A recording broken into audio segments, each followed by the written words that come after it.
Romshinators. It is so good to be back speaking with you once again. Today we are reviewing an article by the New York Post. This is in the space section, written by Ben Cost. What is the cost of an alien invasion on Earth? We have a possible hostile alien threat detected in unknown interstellar object. A shocking new study claims. Now, I have both in-person experience and online experience with aliens, and even once I visited City Hall to see a former defense minister, I believe his name is Paul Hellyer, talk about the idea of the government faking an alien attack.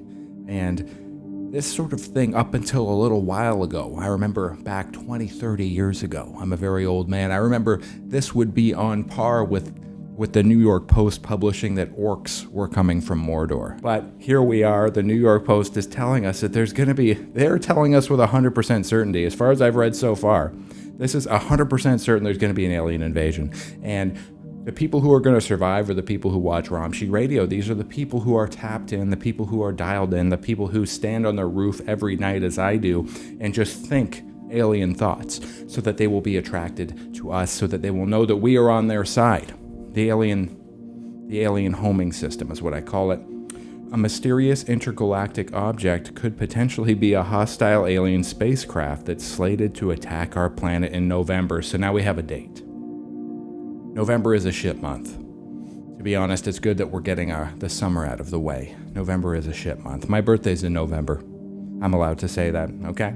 According to a controversial new study by a small group of scientists. First of all, there's not that many scientists to begin with. They're all small groups. You don't need to discredit them. It's just a small amount. It's just a small amount of scientists. It's not really a big amount. The consequences should, the hypothesis turn out to be correct, could be potentially dire for humanity. The researchers wrote in the inflammatory paper, which was published July 16th. Look, if you guys are going to talk about these people, why do you use such derogatory words? Inflammatory. You know what's inflammatory? Eating cheese, drinking alcohol, not getting enough sleep. Those are inflammatory. Warning us of an alien attack. That is not inflammatory. That's an alien laughing, by the way.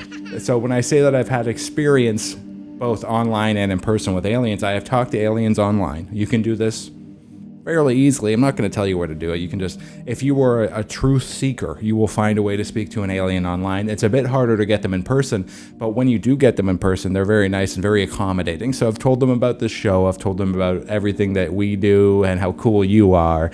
And they've given me this sample that is an alien laughing. Yes. But I don't understand why these writers, Ben Cost, what is the cost of doing business, Ben? Ben Cost has decided to use these frankly hostile words towards this small group of scientists. They're still scientists. Not just anybody can be a scientist. These are alien scientists. These are probably the top brass. Now there's cancer researchers. That's the top. It's not debatable.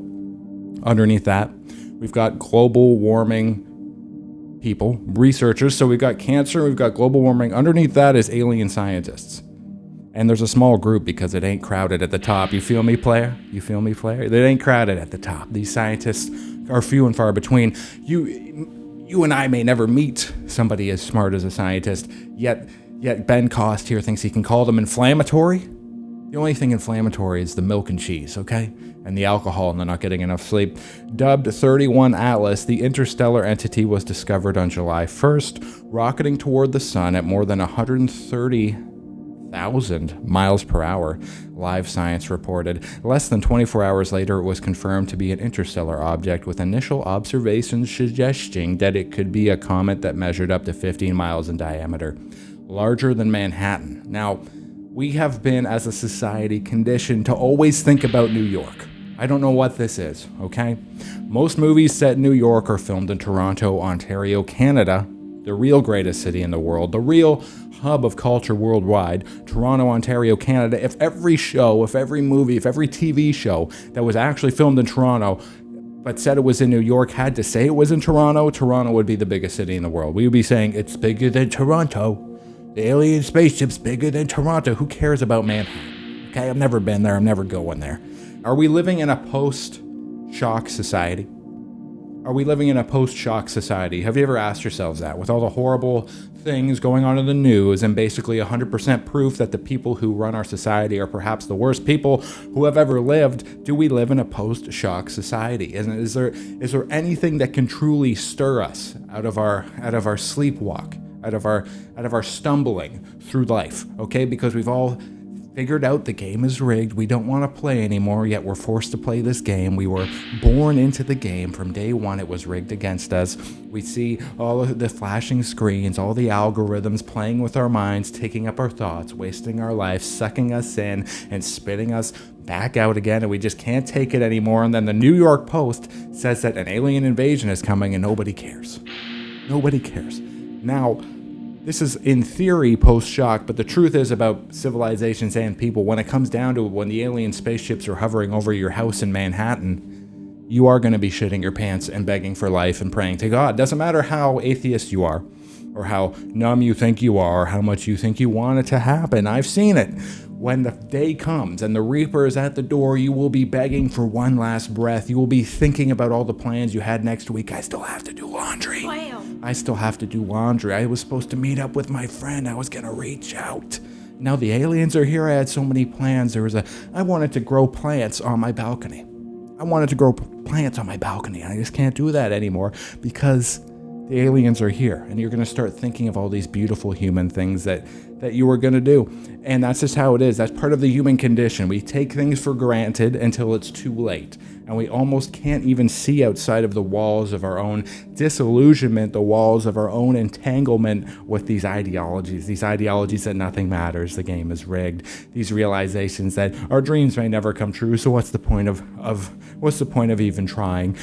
Dating so hard, the dating apps are stacked against me, and does love even exist in 2025? And everybody who rules the world is the most horrible person ever, and the game has been won, the game has been rigged, and I'm just a serf-like peasant sitting here on the bottom rung. Yet when the aliens appear, when they float above your house in downtown Manhattan, you will be begging for just one more breath of sweet, precious life here on this earth. I promise you that. So it's important to remember that. And after you watch this video, just go on a walk and pretend that the aliens are here. Pretend this is the last walk you're ever going to go on. I've seen this. I know this is supposed to be a funny channel. I've seen this in real life, okay? People who take their lives for granted. When the Reaper comes, when you're at death's door, when the Armageddon is here, when the tidal wave is lurching over your Manhattan skyrise, you will beg for just one more commute to work. You will beg for one more taking a shit on the train. You will beg for just one more sip of that $5 overpriced morning coffee that you know is draining $500 out of your bank account every month. You're gonna just beg for one sip, one more fight with a customer at work, one more altercation with your boss, one more time to prove who you are as a human being, one more day to just be here, to be real, to feel your skin touch the fucking guitar pedals on the pad. It's just this human experience is incredible, to feel your muscles get hurt and heal themselves again, to see the world through humans' eyes, to accept who you are, to accept what you are made for, and to just be cool with it, and to just go for a walk and just let everything slide out of your mind, to understand that you got no control, but you can control what you're feeling in this moment. It's incredible, and we take it for granted every day. When the aliens are here, it's going to become apparent how beautiful the human experience really is. Romshinators, I think we've read enough of this inflammatory article by Mr. Cost. We've read enough. I've been inflamed. My vigor for life has been inflamed. My love for aliens has been inflamed. It's been an inflammatory evening with you. There's computer glitches happening, and that means it is time to go. So thank you so much, Romshinators. Please get out there and enjoy your life. Don't worry about the aliens, okay? The aliens aren't worried about you. This is obviously a space rock.